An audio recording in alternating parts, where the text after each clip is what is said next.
Ito yung dati kong work eh. Exterior painting diyan sa may Quiapo, Manila. Katabi lang yan ng Quiapo Church.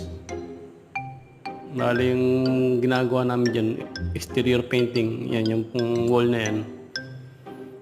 Fiber mesh ang namin dyan, ang ginagawa namin dyan. Nilalapatan namin ng fiber mesh. Naka sakay ko sa gondola.